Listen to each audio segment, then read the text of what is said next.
នេះគឺជាសកម្មភាពខ្លះៗនៅក្នុងក្រៅគោទូរស័ព្ទ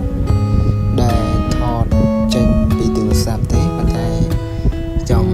ចែកលេខបទពិសោធន៍ខ្លះៗក្នុងការចិញ្ចឹមគោនៅក្នុងរដូវវស្សាដោយសាររដូវវស្សានេះគឺជារដូវដែលមានភ្លៀងធ្លាក់ហើយក៏នាំអារម្មណ៍ពុកម៉ែបងប្អូនមកមើលពីទស្សនភាពនៅពីលើនៅក្នុងក្រៅគោទូរស័ព្ទទាំងអស់គ្នាសិននិងចែករំលែកបទពិសោធន៍នៅក្នុងរដូវវស្សាអញ្ចឹងការរដូវវស្សាយើងដឹងហើយតែតែមានភ្លៀងធ្លាក់ខ្លាំងអញ្ចឹងតែភ្លៀងធ្លាក់ហើយសម្បូរទៅដោយមុខ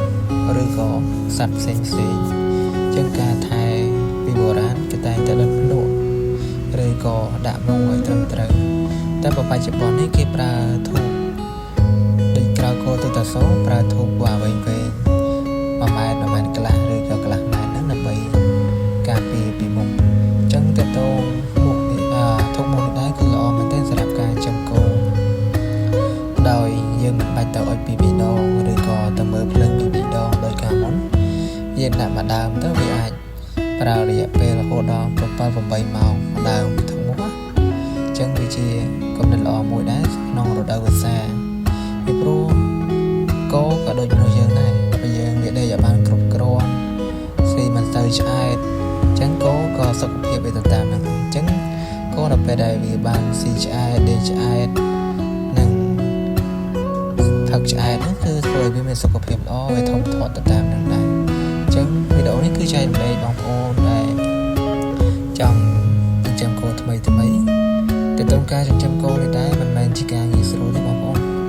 ដោយសារការចិញ្ចឹមគោយើងមិនមែនប្រើពេលត្រឹម 2-3 ខែបានផលទេព្រោះគោនេះអាចថាតាមម្លងបទពិសោធន៍មកគឺ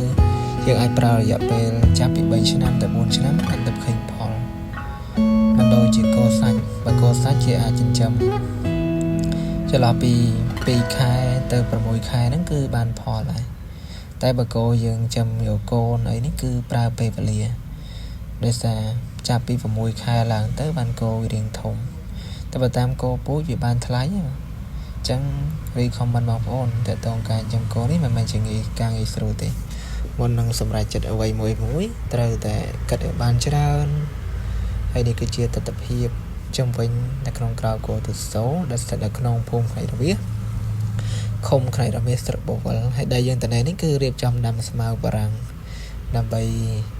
ផ្គត់ផ្គង់នៅក្នុងរដូវវស្សានេះព្រោះរដូវវស្សានេះ